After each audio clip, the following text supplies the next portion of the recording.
राजस्थान में पंचायत और निकाय चुनाव पर हाल ही में हाईकोर्ट से मिली नई डेडलाइन के बाद सरकार ने ये साफ कर दिया है कि वो चुनाव करवाने के लिए पूरी तरह से तैयार है।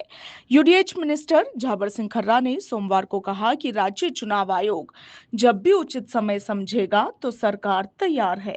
सीकर में मीडिया से बातचीत में यूडीएच मंत्री ने कहा कि हाईकोर्ट के आदेश की पालना निर्वाचन आयोग को करनी है और जब भी निर्वाचन आयोग सही समय समझे और सरकार से किसी भी सहयोग की अपेक्षा करे तो राज्य सरकार तत्काल रूप से निर्वाचन आयोग को सहायता देने के लिए तैयार है।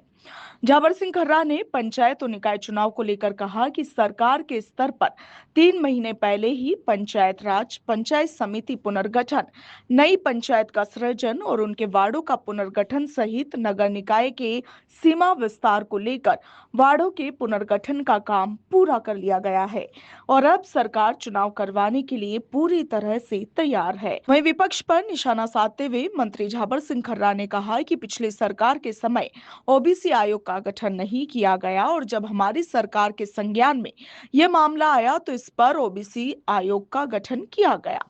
उन्होंने कहा कि ओबीसी आयोग ने जिलों से आंकड़े इकट्ठे किए और इसके बाद मौके पर जाकर सारी जानकारी जुटाई तो आंकड़ों में काफी ज्यादा विरोधाभास पाया गया और इसीलिए दोबारा से ओबीसी आयोग ने सही आंकड़े इकट्ठे करने के लिए प्रशासन को निर्देशित किया। खर्रा ने कहा कि उस समय अधिकतर सरकारी कर्मचारियों की एसआईआर में ड्यूटी लगी हुई थी जिसके चलते पूरी में पावर से आंकड़ों पर काम नहीं हो सका और इसी के चलते ओबीसी आयोग सरकार को सही आंकड़े प्रस्तुत नहीं कर पाया। ऐसे में बिना किसी रिपोर्ट ओबीसी वर्ग के लोगों को राजनीतिक आरक्षण देने का प्रश्न आया तो मैं विधानसभा में भी प्रतिपक्ष सदस्यों से यह आग्रह किया था कि यदि प्रतिपक्ष ये चाहता है कि पिछड़ा वर्ग आयोग को आरक्षण दिए बगैर पंचायत और नगर निकाय के चुनाव करवाए जाए तो इसके लिए लिखित में मांग प्रस्तुत करे।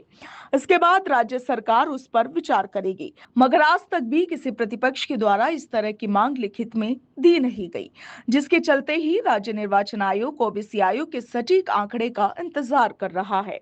झाबर सिंह खर्रा ने इस दौरान आगे कहा कि मेरी जानकारी के मुताबिक अन्य पिछड़ा वर्ग आयोग के सामने एक बड़ी परेशानी आई है कि सरकार का अधिकांश मैन पावर जनगणना में लगा हुआ है और ऐसे में ओबीसी आयोग का मानना है कि अब भी प्रशासन से अन्य पिछड़ा वर्ग की जनसंख्या के सटीक आंकड़े मिलने में 1 से 1.5 महीने का समय और लग सकता है और उसके बाद जब उन्हें सटीक आंकड़े मिलेंगे तो ही वो सही आंकड़े राज्य सरकार को प्रस्तुत कर पाएंगे। इसके बाद 7 से 10 दिन का समय आंकड़ों को जांचने में लगेगा और उसके बाद आगे का निर्णय होगा। खर्रा ने आगे कहा कि जब राज्य निर्वाचन आयोग को विधिक राय लेकर पूरा निर्णय करना है, अब राज्य सरकार के आधार पर कोई भी काम या कोई भी बात लंबित नहीं है। आपको बता दें कि राजस्थान हाईकोर्ट ने 22 मई को राज्य सरकार को 31 जुलाई तक पंचायत और निकाय चुनाव करवाने के निर्देश दिए हैं। अदालत ने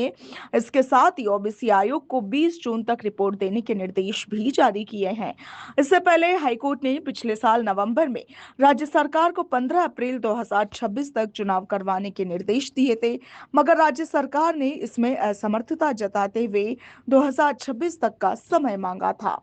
ऐसे में पंचायत और निकाय चुनाव को लेकर हाईकोर्ट की नई डेडलाइन और फिर यूडीएच मंत्री के बयानों से पंचायत और निकाय चुनाव जल्दी होने की उम्मीद बनी हुई है।